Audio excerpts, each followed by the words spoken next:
JP, with an introduction. So you just heard about all the systems and how they can be implemented to help you make things a bit more proficient. But to help explain how you can get everyone in the factory using that, I'll hand it over to JP. Yeah, cool. Hi. Thank you. Hi everyone. How are we? Nervous? No? Me, I. Cool.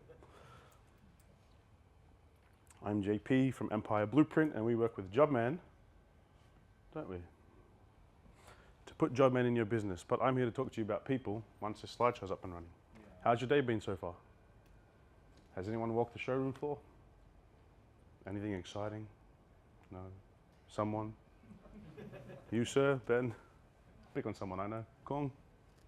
Anything exciting out there? I've been, mate. That's cool. What have you learnt today that's been fun? Or something that you didn't think you'd learn today? A good takeaway. Come on, someone. Give me something to work with.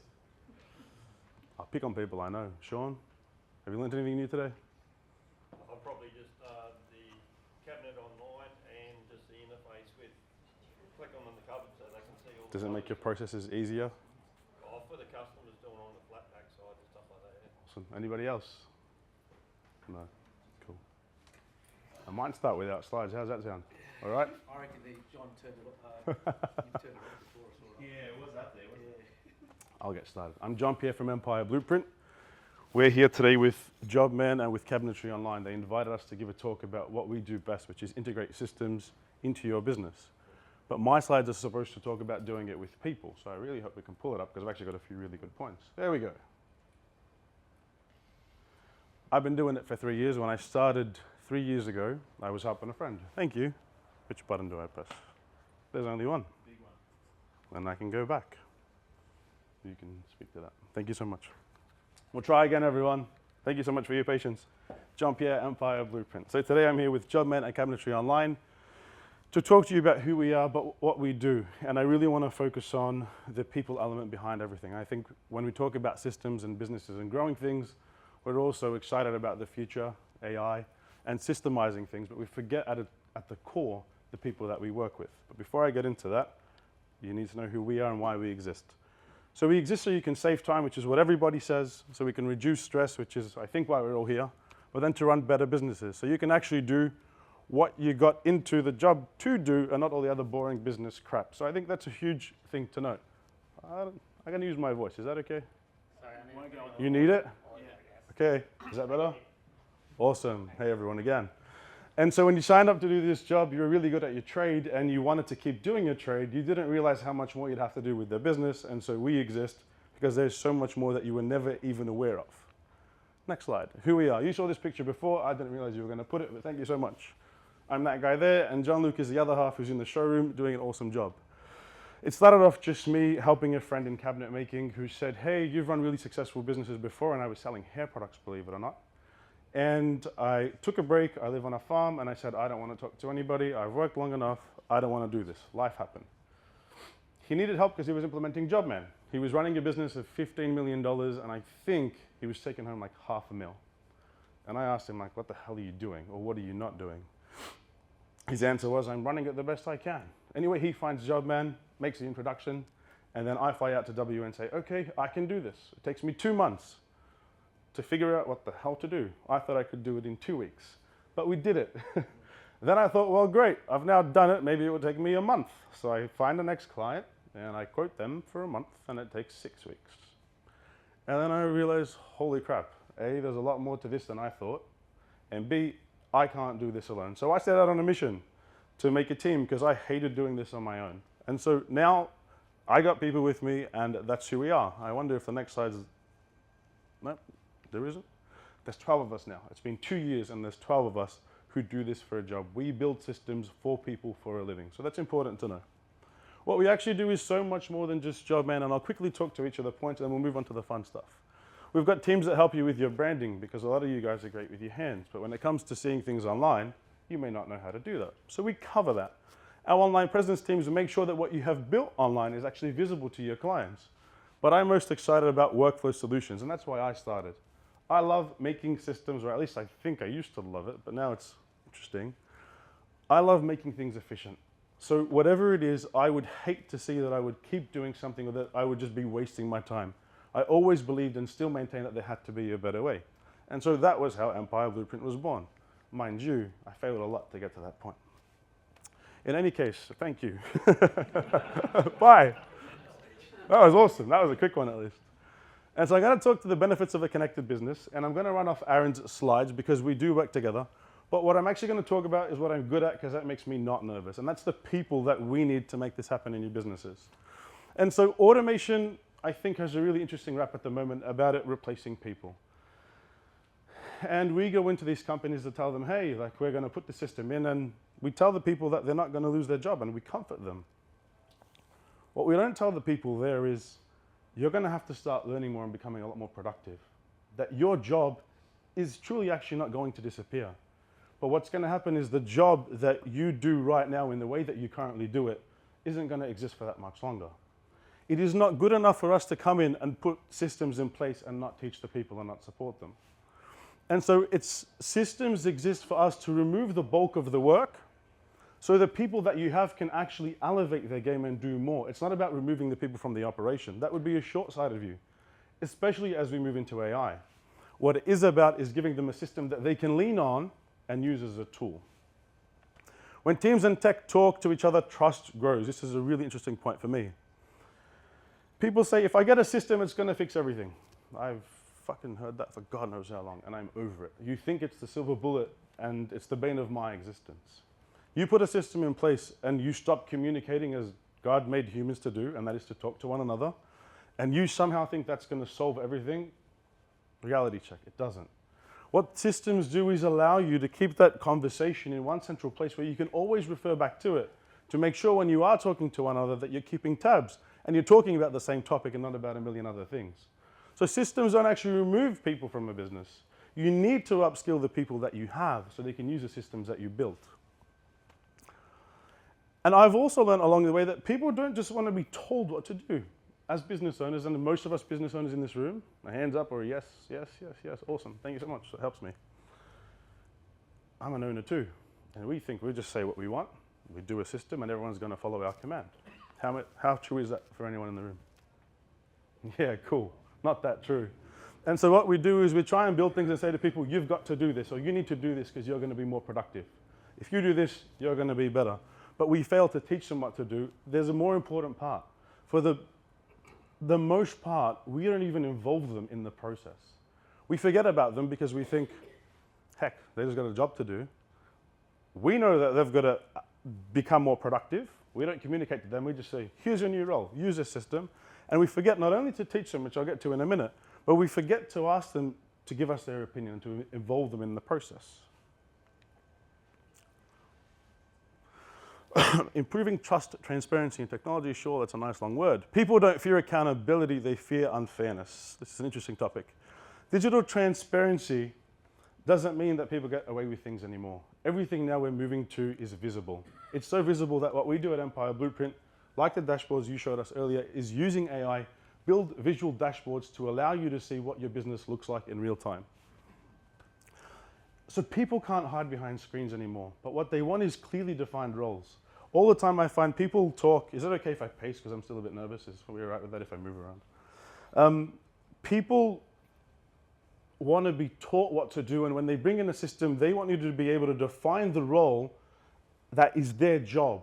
What they hate more than anything is you bring in a system or an environment, and you don't tell them what their new defined role is, and between this person and the next guy, they're clashing. They hate the unfairness that it creates because when you said we're bringing in systems, it's going to change our business, what did you think? What did they hear? It's going to make my working life easier, right? That's the idea. You tell them it's going to make everything easier, yet we fail to show them what easier is, and then we fail to show them what their daily work life would look like. Transparency is critical. I spoke about this before. When you bring them in to the environment, you really value their approach and what they say. When you are tailoring a system to your business, if you don't factor in what the people are thinking, you're not going to get a mission or a vision that they all buy into. Now, you might look at me and say, well, what the hell are you talking about? We're just making cabinets. And that's fine. I hear it all the time. But don't you want the people in your team to kind of see what you see? Can anyone relate to that? Haven't you ever said they just don't get it? Thank you. That helps when you nod.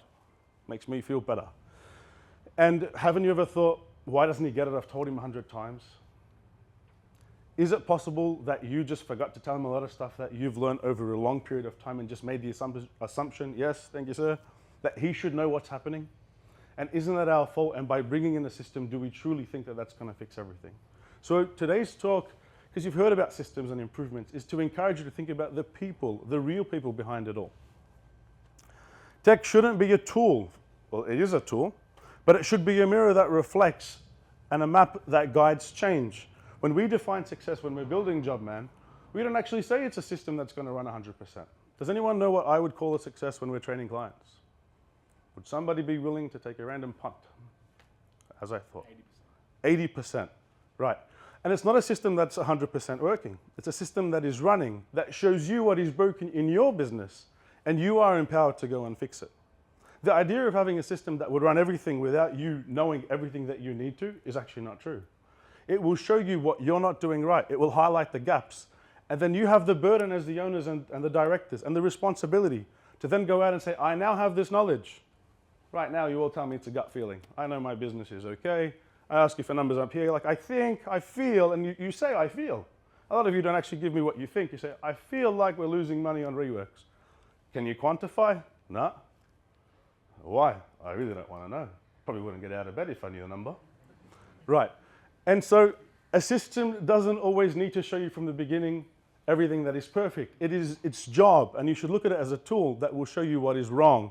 It will highlight what is incorrect, and it will allow you to then go and fix it, because you cannot fix what you don't know is broken.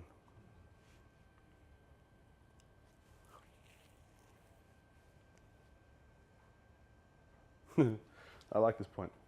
How many of you here think that you as the owner are the problem? Don't show hands. Oh, again, let's do it. Show me your hands if you think you are the problem. Yeah. I like you guys, because that's honesty and transparency, okay? People know who report to us. A lot of the times they'll just do what we say because we tell them that. But we internally know that we're unsure ourselves. The biggest bottleneck in any business isn't the system or the people. And I'm not here to talk to you about that. You've heard it all day. It's you in this room, your knowledge, your skills, your ability to articulate where you are going, to communicate that vision to those people when you're building that system, is what makes the system great. The system is only going to reflect what you've done, how far you've come as an individual. So again, it is not always about people on the floor saying, oh, that's the bottleneck and I see this, that's the bottleneck when I fly out and consult businesses. Sometimes I ask the question is, have you looked in the mirror? And no one really wants to admit that. Maybe I don't know. But again, I would encourage you, rather than just getting systems and thinking that is the silver bullet, rethink the way that you view yourself as a leader, as somebody who is in charge and has authority, but is responsible for those people that we work with. What direction have you given them? When have you upskilled them? When have you taken the time out of your day to share with them what you think they should know? Bottlenecks aren't just process issues. How many times have you got to a workplace and if you know what the problem is, you feel really frustrated? Would that be almost everyone? And you think, I really just wish this would go away. That burden, ladies and gentlemen, falls back on you as the owners. You use the systems to give you the knowledge to be able to make those decisions, to say, this person is failing, or I am failing, for those of us who are willing to say that. And I now know this because I have the data that I need. I have the information that I need to go out and get them the training that they require. Digital tools don't fix problems. I already said this before. They highlight to me what is broken, and then it is your job to go and fix it. They help us see them faster, own them earlier, and improve more often. I think this is true. Every time I go somewhere, people say, oh, we really can't find staff, or staff suck, or this new generation shit. I'm like, yeah, you and everyone else thinks the same thing. And a part of me might agree. However, what I think is really the issue is we've got some really great people in every workplace.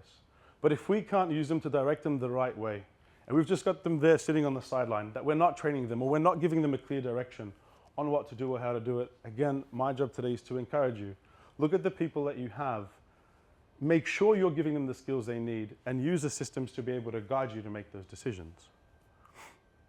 When your tech works with your team, every joiner becomes more productive without burning out. I've now done this for 3 years. Most of the implementations we do for Jobman are successful, and who knows why they might be successful? Someone please try and answer just for me, for the hell of it, not you. Because you implement it. But what do we do differently other than me saying how great we are? People. You work with people. We engage the people. And how do you think we do that? We work with them. What else do we do? We support them. And this is not for you to say, get us because we're the best and we're going to make it work. That would be awesome. You're welcome. But the message here is don't just go out and do something in a boardroom. I see this all the time. Directors will sit in a boardroom together and have an office meeting. They'll make a decision up there somewhere in management. And nobody actually really thinks to communicate the decision that was made through to those people working on the factory floor. How many times have you done that? More than once? Too many times? And then you still blame those bastards for not knowing what the hell to do. Cool. A connected cabinet making industry means fewer silos, which is a big word for me, fewer things, like you share the knowledge that you have. More sharing, more growth, allowing us all to rise, and they forgot the R on together. I'm not going to say thank you just yet. What I do want to share is my message today wasn't to tell you about what we do, because you'll find out in due course. If you're at the show, please come and see us on the Jobman stand with AC and the team at 806. Of course, it's very clear what we do. We help put the systems in place. But if I had a message that I could share is, as everyone's talking about improvements, AI, efficiency, and everyone's really excited about making more money, the people that we serve, the people that we employ are getting forgotten. We then complain that they're not good enough or that they don't know. I would encourage you all with this one thought experiment, and I'll end on this note, that when you go home today, if you put your hand up thinking that you were the problem or that you were the issue why the business hasn't progressed, consider if you used a system, what would it do for you to be able to reflect? Thank you.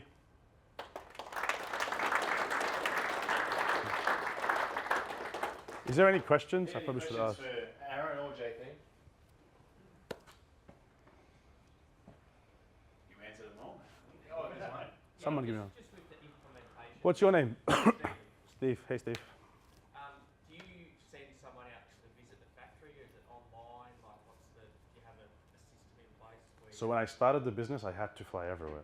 I'm tired. So if I need to come, I'll come to you, or I send someone else to come to you. We obviously have the option for that. Although I say I'm tired, I love doing it because I love being in the business. That's why I started this. But we also have the option where you can now come to us and do it, or it can be done remotely. So there's a few options. Good question. A few people in each state that work. We do, we do. And if we don't have someone in your state, we've got our Melbourne team willing to fly anywhere. So also just so you know, we're doing some stuff with Jobman abroad, in particular the US. And I was also in the US in April for the same thing. So if I'm willing to travel there, I'll make the trip to wherever you are.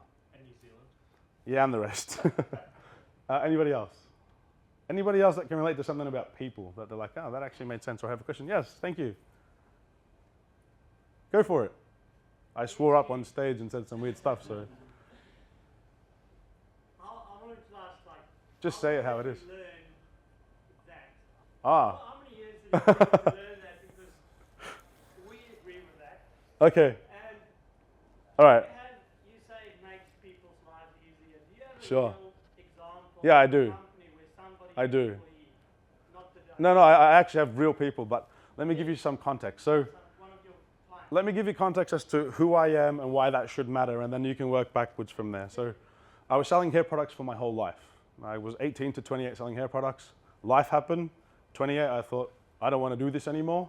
I retired. I was actually done. I live on a 100-acre farm. That's how Aaron and I got along. And I didn't do anything for 6 months. When I got the call out of the blue to go and to help a friend, I thought I'd be okay within 2 months. I ended up having to see a psychologist because the learning curve was so steep that I thought I was doing something wrong. I remember confiding in Aaron saying, is this normal? Not for the Jobman software, for any system. When I realized that I was the problem and I didn't know enough, it set me just like on a goose chase. I was like, is this how hard it is?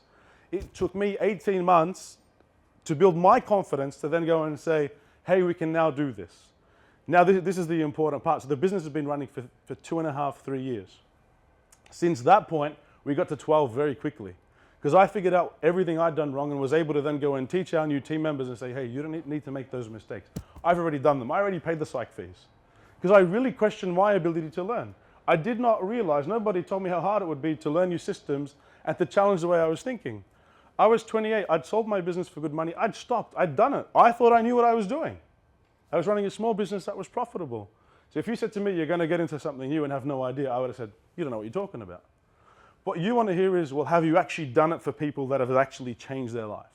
And whilst I can't sit here and say, oh yeah, I can give you mobile numbers of people you could call, because there's more than 10 by now who would say that person and that team have actually changed our lives, not just work.